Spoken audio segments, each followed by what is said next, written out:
Olá, seja muito bem-vindo, seja muito bem-vinda. Eu sou a Gabriela Varela e esse é o videocast Em Detalhes. Aqui, sempre com um convidado, com uma convidada, a gente discute uma notícia importante do dia, uma temática. Hoje eu estou na companhia do grande jornalista Ricardo Couto. Couto, obrigada por aceitar nosso convite. Seja bem-vindo aqui ao Em Detalhes no ICL. Eu que agradeço o convite, Gabriela, e o assunto que eu gosto muito é discutir jornalismo, né, a nossa profissão. Muito bom. E regulamentação da mídia é um tema importantíssimo. Então, eu quero começar justamente por esse básico, né, para explicar quais são os tipos de regulamentação da mídia que existem e por que trazer essa discussão aqui para o Brasil, como a gente está fazendo agora. É importante, né, a gente falar sobre isso, ampliar a discussão com a nossa sociedade a respeito disso. Mas por que ainda é tão complexo? É um tabu, talvez, né, a gente possa dizer. É verdade, esse tabu existe, eu acho que desde que tem imprensa no Brasil, desde que o Dom João VI veio para cá, existe esse tabu. Né? Hoje nós temos que dividir isso em duas partes bem diferentes. Uma da velha mídia, a mídia tradicional, né, que começou no papel, televisão e tal, e as novas mídias, né, que são coisas bem diferentes.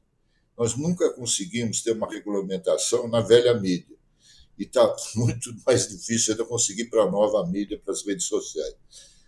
O que acontece é o seguinte: eu sempre cito como modelo que nós usamos, quando eu trabalhei no governo do Lula, nos 2 primeiros anos, nós fizemos um projeto, junto com todos os sindicatos de jornalistas do país, com a Federação Nacional de Jornalistas, para criar uma entidade que seria de autorregulamentação do jornalismo, que é exatamente o que a publicidade faz no CONAR, Conselho Nacional de Autorregulamentação Publicitária. E eu nunca consegui entender por que o CONAR é tão respeitado pelas empresas e funciona já há muitos anos, já fiz trabalhos para eles, e por que os jornalistas não podem também ter um órgão como esse, para disciplinar a profissão, tanto do lado dos jornalistas, dos profissionais, como da mídia, como das empresas. Né? Não consigo entender, porque qualquer discussão, como aconteceu dessa vez, foi em 2004, se eu não me engano, quando eu estava trabalhando no primeiro governo do Lula, não quiseram nem discutir o assunto. Sabe? Saíram editoriais, matérias, uma atrás da outra, esculhambando, dizendo que era censura. E como o PT já tinha uma má fama, que sempre o PT falou nessa questão da regulamentação, que nunca saiu, na verdade, né? Então não houve debate. E houve um erro nosso no governo que não foi não discutir isso antes de mandar o projeto para a Câmara. Sabe? Ele tinha que ter a base aliada, né? O PT, os partidos do governo, tinham que ter preparado o clima lá, porque isso é uma coisa para ser debatido pela sociedade. Não é uma coisa dos jornalistas, ou das empresas, ou do governo. É uma coisa de interesse de todo mundo. Né? Infelizmente, eu me sinto derrotado nessa tentativa, né? E não havia diálogo, não era possível nem abrir o diálogo. Por isso que eu acho tão difícil hoje, Gabriela, é que consigam, com tantos projetos que tem lá na Câmara rolando para regulamentar as mídias sociais, que consigam avançar alguma coisa. Porque são tantos interesses, são tantos poderes, principalmente econômicos, que estão em jogo aí, né? Daqui e de fora, principalmente de fora, né? Que hoje eu não saberia te dizer por onde começar a pensar nessa regulação. Só sei dizer uma coisa, Gabriela, ela é necessária. Todos os países civilizados do mundo hoje têm regulação de mídia. Todos os países democráticos. Só nós não podemos ter. Por que os Estados Unidos têm, a Inglaterra tem, a Alemanha tem, a França tem? Não é censura, nada. É o contrário. É você proteger a profissão, o ofício de jornalista, proteger as empresas jornalísticas sérias contra o avanço dos bandidos, dos aventureiros que estão entrando nesse campo. E Sabe? você fala uma coisa muito importante, né, Coach, que é essa história da concentração de mídia, que é o que existe hoje no Brasil, mas por outro lado, além desse oligopólio de empresas, a gente tem uma grande mudança com as redes sociais, né, com a possibilidade de indivíduos produzirem conteúdo. Então, Exatamente. ficou mais complexa essa discussão mesmo, né? Olha, essa eu acho que é o melhor resultado, a melhor consequência essa grande revolução nas comunicações humanas que foi o advento da internet, das redes sociais, da mídia social. Eu acho que é um avanço fantástico para toda a humanidade, desde a criação da invenção da imprensa por Johannes Gutenberg, 1800 e alguma coisa, é a grande mudança que aconteceu, para o bem e para o mal, como tudo que é novidade, tudo que acontece novo no mundo. Né? Então, o que acontece é que, no caso do Brasil, nós não tínhamos antes nenhum tipo de regulamentação, de regulação da mídia, da mídia tradicional, né? Que nunca aceitou, porque são meia dúzia de famílias, de empresas, nunca aceitaram qualquer debate, qualquer discussão sobre o assunto. E eu queria deixar claro, eu estou vendo na tarja aqui, entre o controle e a censura. O projeto que foi apresentado pelo governo Lula no começo do primeiro mandato não tinha nada a ver nem com controle, nem com censura. Era um projeto de autorregulamentação da prática do jornalismo, né, que visava melhorar as condições de trabalho, garantir a liberdade de expressão para todos, para jornalistas e para empresas, para evitar abusos, porque tem muita pilantragem, picaretagem no meio da nossa profissão. Exatamente, Gabriela, o que tem na publicidade que funciona muito bem há muitos anos. É igual o CONAR, Conselho Nacional de Autorregulamentação Publicitária. Sabe, qualquer abuso, qualquer coisa errada que está acontecendo lá, existe uma denúncia, eles se reúnem, tiram do ar o que for. Pode ser a maior campanha publicitária do século, eles tiram do ar. Então, não é censura, é defesa da profissão, é defesa da atividade profissional. Isso é que precisa ficar claro.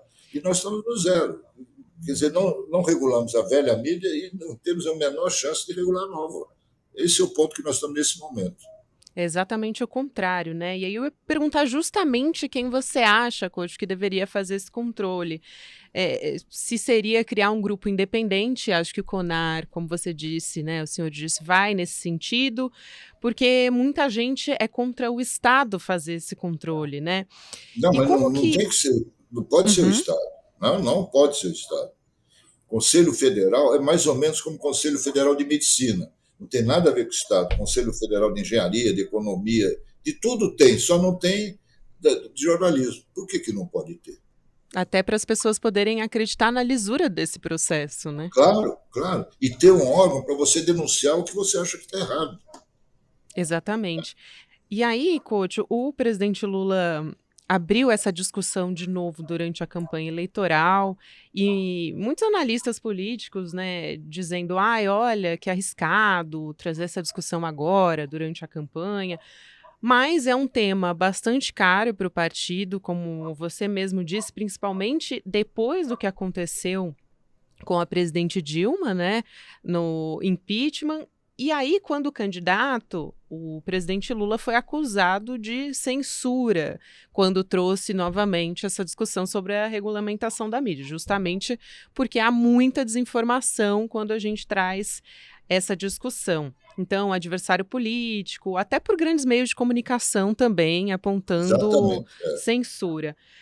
Você acha que é possível, coach, fazer essa implementação, ou até antes disso, né, um passo atrás ainda, discutir, trazer essa discussão no governo Lula 3, levando em consideração a relação do governo Lula hoje que existe com o Congresso? Teria algum custo político disso? E aí também pergunto, falta explicar melhor para a nossa sociedade a diferença entre regulação do conteúdo, que é o que não pode ser feito, né? Aí sim seria uma censura, e o que é democratização da informação? Até o senhor disse no começo da nossa conversa, não tinha clima, né? Hoje a gente tem clima para falar sobre isso?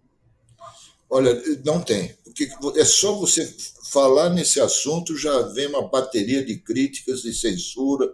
É impressionante isso. E é o único país civilizado que eu conheço que ainda não tem nenhum tipo de regulação da mídia. Você pega os grandes países do mundo, que têm as melhores imprensas do mundo, né? Estados Unidos, França, Alemanha, Inglaterra, todos têm. E é uma coisa que é uma defesa da sociedade, uma defesa das empresas jornalísticas, né, e dos profissionais do jornalismo contra aqueles que não respeitam as leis básicas de civilização, de convívio. Né? O que pode dar uma esperança agora, Gabriela, é que o ministro Alexandre de Moraes, sempre ele, né, que se não fosse ele, hoje ele estava debaixo de uma ditadura. Ele salvou a democracia no Brasil. Ele é o único cara que está preocupado hoje em encontrar uma regulação da nova mídia. Né? A velha mídia não fez, não sei se fará e tal, mas ele já está pensando na nova, que é mais necessário do que nunca, se possível, antes da próxima eleição. Porque a influência política dessa mídia digital é impressionante no mundo inteiro. Todo mundo sabe disso. Sabe? E ninguém quer fazer nada. Nem os partidos políticos. Isso não é uma tarefa do governo. Isso seria uma tarefa do Congresso Nacional, que representa a sociedade. Vai ver se eles estão fazendo alguma coisa. Estão discutindo há meses, há anos e não sai do lugar. Aí, quando o Alexandre de Moraes agora tomou a iniciativa de falar nós temos que ter uma lei, uma regra para isso, aí o Congresso fica com ciúme, fica com dodói. Pô, mais uma vez o Supremo querendo fazer as coisas, mas se eles não fazem, se ninguém faz, alguém tem que fazer. Exato. Nós vamos se continuar do jeito que está para a próxima eleição, sem ter uma lei que estabeleça limites para atuação na mídia digital. Hoje vale tudo, tudo. Não mudou nada. De uma eleição para outra continua a mesma porcaria. Sabe? São verdadeiras quadrilhas digitais que nós temos no Brasil. Não só na política, mas para negócios, para bandidagem, para pedofilia. Não é possível. Sabe? Hoje o poder não está mais nos tanques e nos canhões. Está aqui onde nós estamos. Está aqui nas telinhas ou nas telonas. E o que me espanta é que isso ficou uma coisa de jornalista falar, de gente do governo, mas não é da sociedade. Isso deveria interessar a CNBB, a OAB, a todas as grandes entidades, federações profissionais, para todo mundo. Isso é uma coisa, sabe, fundamental na democracia. Sem isso, nós nunca vamos ter uma democracia de verdade no Brasil. É fundamental. Eu acho até interessante, se possível, a gente trazer exemplos, né, de alguns casos para que as pessoas possam Sim, entender a importância disso, inclusive de casos que funcionam no mundo e casos que não funcionam, né? É interessante, por exemplo, eu fiquei pensando, né, nos Estados Unidos isso existe, mas também não impediu um descontrole das fake news, que levou, por exemplo, à eleição do Donald Trump, né? exatamente, exatamente, bem lembrado. Bem lembrado. Mas eles agora estão discutindo isso e estão querendo criar barreiras.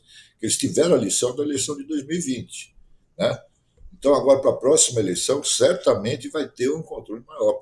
Não é controle, porque eu tenho medo de usar essa palavra que É que vem logo parece assim. que é um controle físico, né, não pode falar sobre tal assunto e, na verdade, é uma regulamentação no sentido, frio da palavra, Isso, você né. não pode cometer crime. É isso que não pode.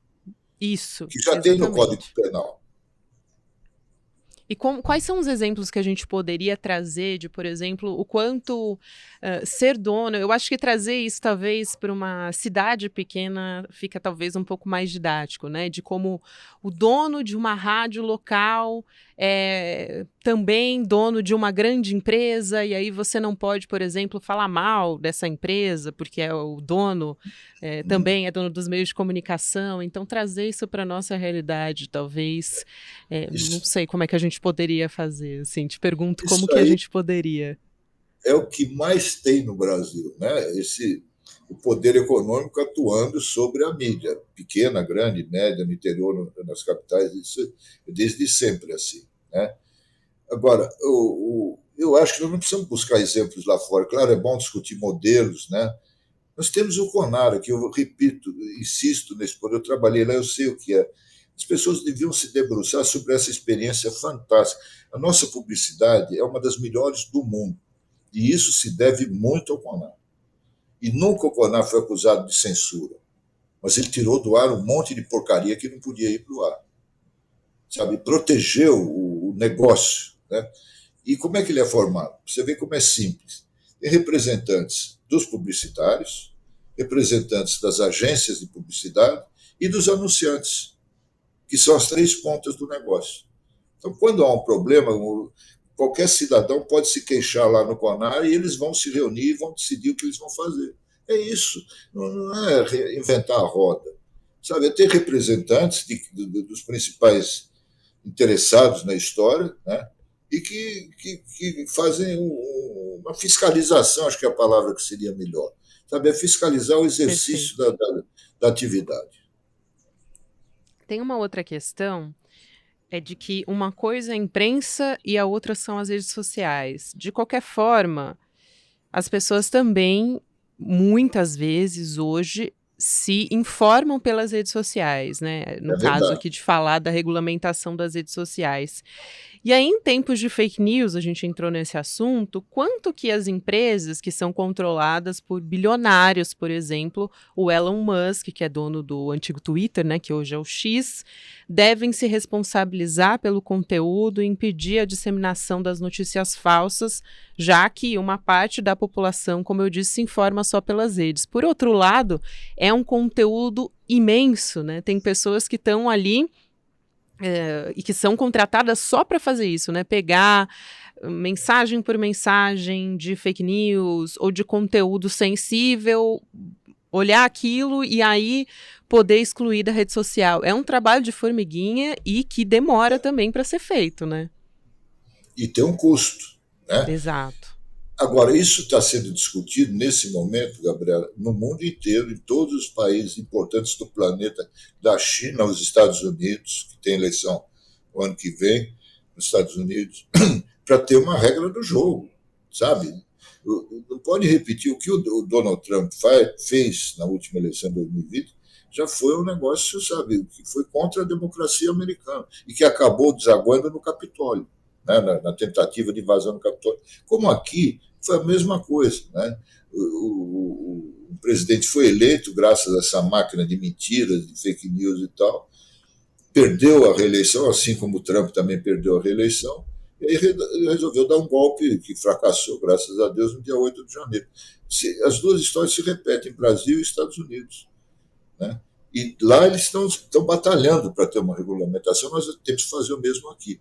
Então, eu acho que a gente podia aproveitar a boa vontade do ministro Alexandre de Moraes, né, que não é de nenhum partido, que é ministro do Supremo Tribunal Federal, ele poderia, sabe, chamar o Congresso, em vez do Congresso ficar lá reclamando que roubaram a ideia deles, né, participar junto, juntar Supremo, o Congresso, e, se for o caso, também chamar a gente do governo, do Ministério das Comunicações, né, para ver a parte física da distribuição dos canais, das redes e tudo. Quer dizer, tem que ter um princípio, alguém tem que tomar iniciativa. Porque se for uma coisa como foi da outra vez, em 2004, que eu participei disso, do governo, aí está derrotado de cara. Aí não tem nem debate, não tem discussão, ainda mais sendo o governo do PT novamente, né, pela terceira vez. A gente sabe que é assim, desde a existência do PT, desde a existência da imprensa. São dois polos que são opostos. Né? Então tem que entrar um intermediário. A intermediária é o Supremo, é o Congresso, é a sociedade civil. É, porque, como você disse, né, coach, não há clima e a gente também está com o Congresso mais conservador dos últimos tempos, né? Então a gente sabe que muitas vezes, inclusive, é associada muito essa pauta ao parlamentares de esquerda, né? Sendo que é uma discussão fundamental, é muito maior do que os partidos, né? Não é um interesse da esquerda de regulamentar. Eu acho importante trazer também a dimensão do lucro, né?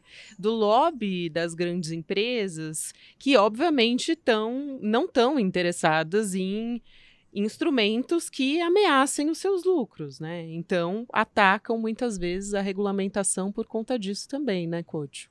De um lado, você tem as superpotências estrangeiras, que você citou já, e de outro, as grandes empresas nacionais, as grandes famílias, os conglomerados, né? Que igualmente também não têm interesse nisso, em discutir isso. Tem que abrir o debate. Sabe? E além disso, Gabriel, me lembrei agora que tem um outro problema no caso brasileiro: a quantidade de parlamentares que são donos de meios de comunicação. Sem dúvida. Você citou o exemplo de uma cidadezinha do interior, isso aí tem em todos os estados brasileiros as famílias que controlam a política, a economia e os meios de comunicação. Vem tudo junto. E alguns ainda têm igrejas também. Aí você imagina o poder de um grupo desse no Estado brasileiro, e que tem vários exemplos aí, a gente conhece. No governo Collor do passado, né, a gente teve esse exemplo. presidente Sarney, que é dono lá de meios de comunicação no Maranhão.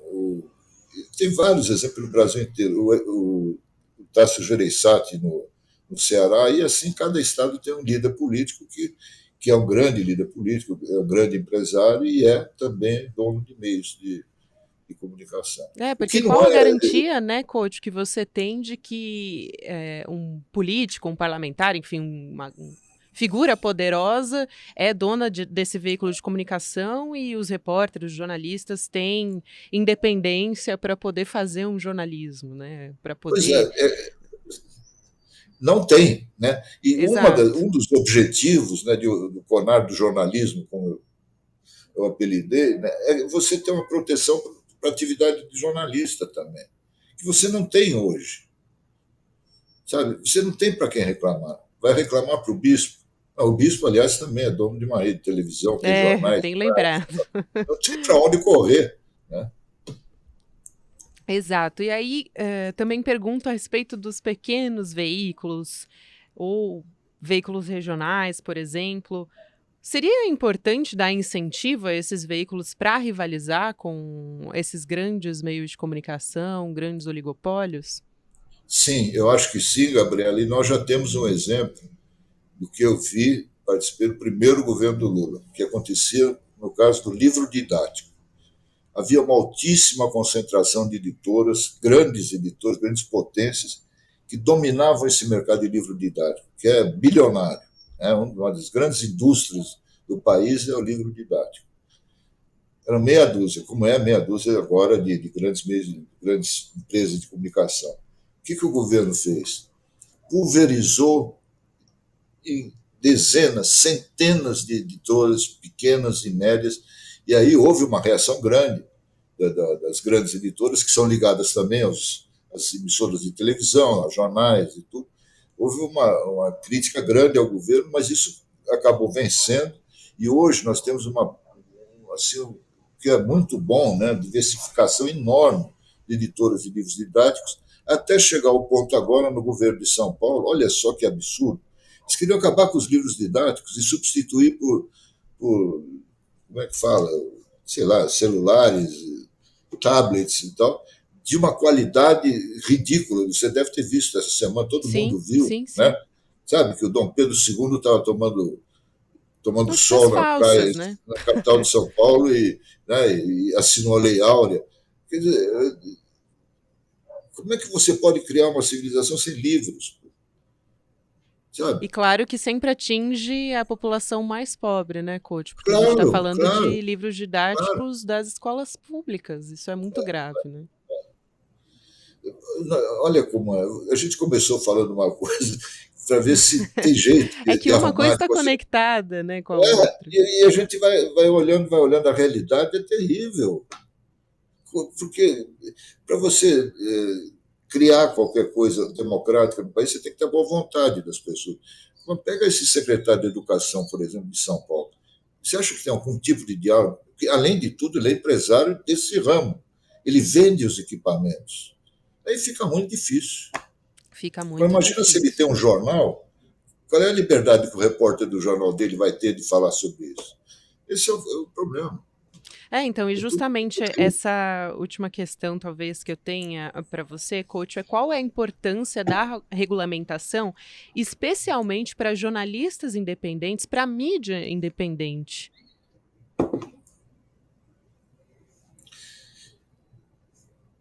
Eu acho que aí a lei tem que ser a mesma para todo mundo, sabe? Uhum. Respeitar a lei que já existe, o Código Penal, sabe? Se você é injuriada, não sei o que e tal, já existe um monte de lei, né? Mas tem uma regulamentação que valha para todo mundo, a pequena rádio do interior e a grande rede de televisão. Todo mundo tem que respeitar a mesma lei, tem que ser igual para todos.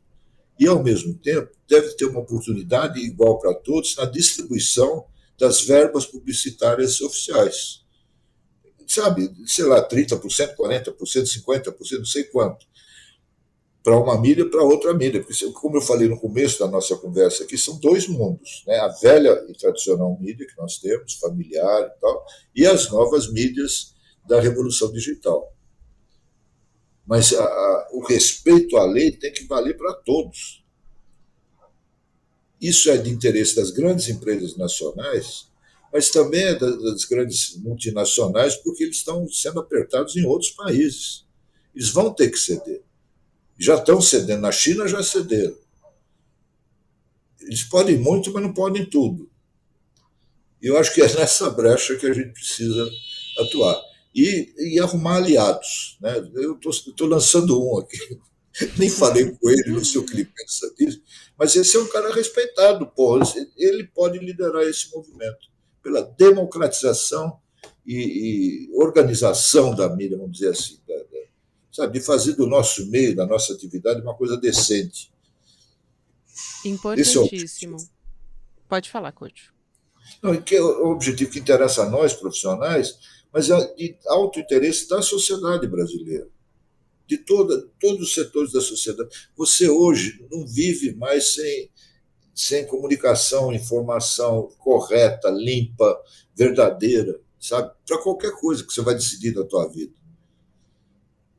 É isso. E a nossa sociedade, todos nós, a gente tem direito à informação, né? Está na Constituição. Exatamente. É isso. Você tocou no ponto certo. Não é o direito do jornalista, é o direito da sociedade de ser informada. Esse é o ponto, de ser bem informado. É isso, Couto. Quero agradecer imensamente pela sua participação aqui no Em Detalhes. É sempre um prazer imenso, sempre uma aula conversar com o senhor, Couto. Um abraço grande. Gostei muito de participar do teu programa aí, é legal, e pode me convidar outras vezes, que eu gosto muito. Esse debate você tem que botar na roda aí, sabe? Tem que debater muito esse negócio da mídia. Porque a comunicação tem uma coisa engraçada, ela não fala dela mesma, né? Ela não discute a própria comunicação. Isso nós vamos ter que fazer. Então vamos nós colocar em debate, né, em discussão, importantíssimo. É um tema que é muito caro a todos nós e a gente tem que provocar, né, cutucar a ferida. É isso aí, Couto. Um beijo grande. Até uma próxima. Um beijo. Obrigado. E eu quero compartilhar uma novidade maravilhosa com vocês, porque vem aí o portal do ICL Notícias. E a gente conta, claro, com a sua ajuda para dar esse próximo passo nessa nossa luta pelo jornalismo independente. Se tornando um membro do ICL, você não só luta ao nosso lado para mudar o Brasil, como também ganha acesso a centenas de cursos com professores renomados e conteúdos exclusivos também, como um debate, um super debate entre a Cristina Serra e o Chico Pinheiro sobre os desafios da mídia independente. Nessa Semana da Independência, a gente está com vários bônus especiais para quem se inscrever, mas só se você fizer essa inscrição até sexta-feira, dia 8 de setembro. Então, atenção, anota essa data aí no seu caderninho. Corre, que ainda dá tempo, então acesse cl.com.br e se inscreva. O videocast em detalhes fica por aqui. O próximo episódio vai ao ar amanhã às 10h30 da manhã, ao vivo no YouTube, por onde você acompanha toda a programação do ICL Notícias, sempre de segunda a sexta-feira, inclusive no feriado. Sim, a gente terá Em Detalhes nesse feriadão. Você também pode acompanhar o Em Detalhes nas principais plataformas de áudio. E para quem está acompanhando essa transmissão agora, ao vivo no YouTube, você fica com o videocast Mercado e Investimentos com o André Campedelli e a Débora Maganha. E mais tarde tem ICL Notícias, segunda edição, comigo, com o Chico Pinheiro e com o Chico Sá. Até mais. Estamos em guerra pela independência. Eles atacam, tentam nos intimidar, usam as estruturas de poder para distorcer a realidade. Mas não vão nos calar. A gente não se curva, a gente vai à luta. Em um sistema viciado em meias-verdades, nós somos a resistência, nós queremos a verdade. Por isto, levantamos a bandeira da independência. Independência para fazer um jornalismo corajoso, para colocar o dedo na ferida, para denunciar os abusos e as injustiças. Somos independentes dos donos do capital, dos poderosos e das grandes corporações. Aqui é publicidade zero. Só assim honraremos o nosso compromisso com a denúncia. Com a liberdade total de opinião. Essa guerra não é fácil, é cruel, mas com seu apoio e luta, seremos cada vez mais fortes. Junte-se à nossa causa. Junte-se à nossa causa. Junte-se à nossa causa. Fortaleça o jornalismo verdadeiramente independente. Sendo membro do ICL.